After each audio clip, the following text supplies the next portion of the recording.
mystère chez nous. Et je constate que aujourd'hui, l'Évangile parle du royaume des cieux. Vous l'avez constitué ici. Toutes ces icônes, comme ça, c'est vraiment la demeure royale dans laquelle nous sommes progressivement introduits. Alors je voulais vous en remercier. Une petite remarque avant que je vous parle autrement. Mardi, on fête tous les saints. Mais quand même, il y en a qui sont plus fêtés le 1er novembre que les autres. Parce qu'ils ont, en principe, né au ciel ce jour-là. Alors il y a Saint Bénigne, vous le connaissez? Oui. Il a son église où? Ici, à Bourges. À Dijon. C'est l'église que nous avons vue hier. Voilà. Alors il est l'apôtre de la Bourgogne et c'était un disciple de Saint Irénée. Oui, contemporain de N'est-ce pas? Voilà. Alors, je ne sais pas si on le vénère beaucoup à Dijon, mais en tout cas, vous. Et puis ensuite, ce même jour, on a inscrit aussi les apôtres de l'Auvergne, Saint Ostremoine, Cyréna et Saint Nectaire.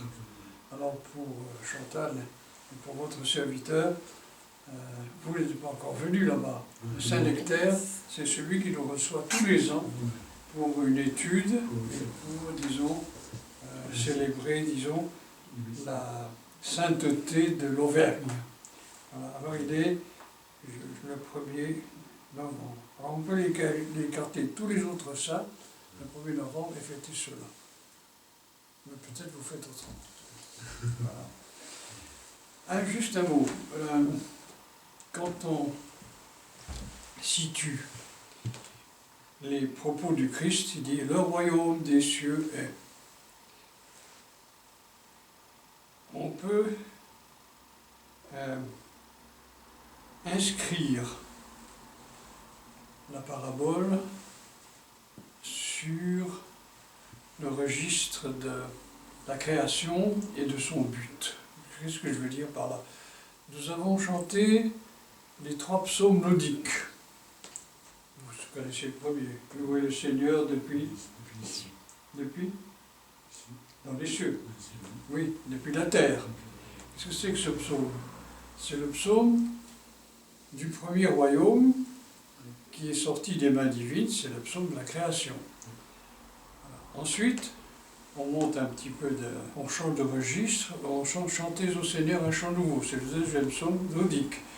C'est le psaume de l'Église.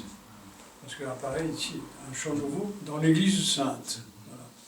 Et l'Église, eh bien, elle est la graine de CNV que le premier registre qui est celui de la création a fourni, et que l'Église, c'est l'endroit où est plantée la graine de CNV pour que ça monte. Ensuite, le 3e psaume naudique, qu'est-ce que c'est?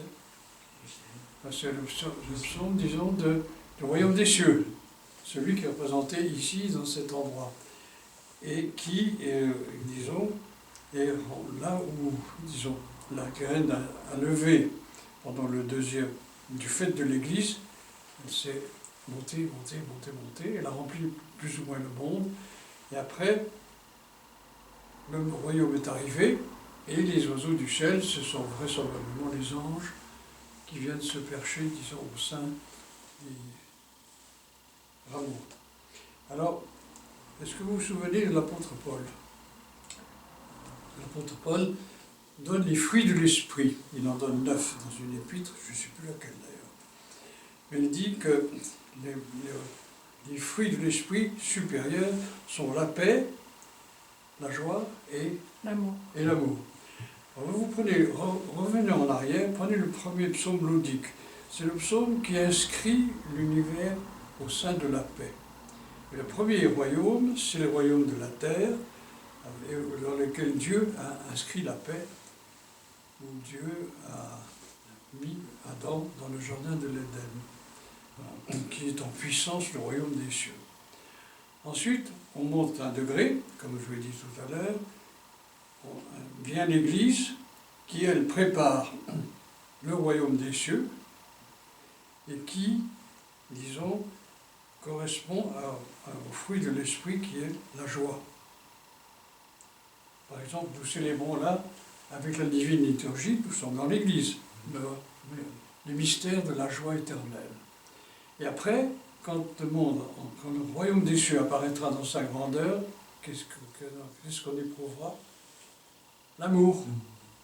Mais ici, il y a toute une hiérarchie qui s'inscrit, dans laquelle on retrouve, disons, l'œuvre du Père, qui est plutôt la création, même si le Fils et l'Esprit ne sont pas absents. L'œuvre du Fils, qui, au milieu du monde déchu, vient restituer la capacité de la terre d'être un royaume, voilà, et qui correspond au deuxième registre des psaumes mélodiques. Et enfin, l'œuvre du Saint-Esprit, qui est celle, disons, de la transfiguration et de la joie parfaite et de la capacité pour l'homme d'entrer dans l'amour. Alors, le premier acte créateur, c'est la formation de la graine.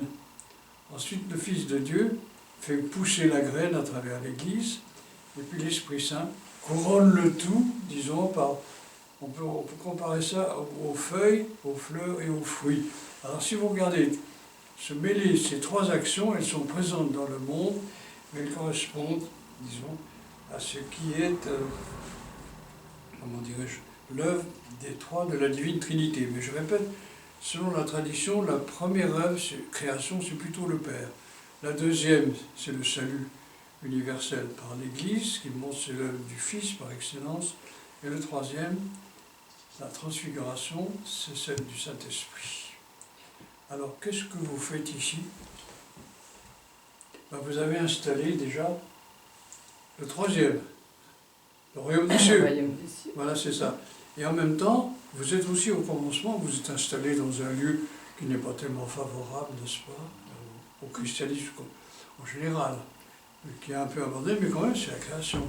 Voilà, et là, vous êtes en train de faire pousser la petite graine, qui est celle de l'Église, voilà, et qui est l'œuvre par excellence du Fils. Alors ne désespérez pas, disons, je pense que vous ne désespérez pas, non? Non. Non. Parfois. De temps en temps, vous pleurez, non? Bon, ben, c'est très bien. Alors continuez d'aimer. Vous avez la possibilité de vous réjouir, disons, dans la célébration des saints mystères. Tout prévoyant que ce que vous faites, disons, ben, c'est le grandissement de la graine, qui est celle de la création en fait, et qui va emplir le monde, et même cet endroit où les gens se moquent éperdument de votre existence. Voilà. Mais à travers la prière, ça se répand, et on prévoit que dans quelque temps, il y aura ici une foule considérable. Sinon des hommes, du moins des anges. À notre Dieu, soit honneur et gloire au siècle des siècles.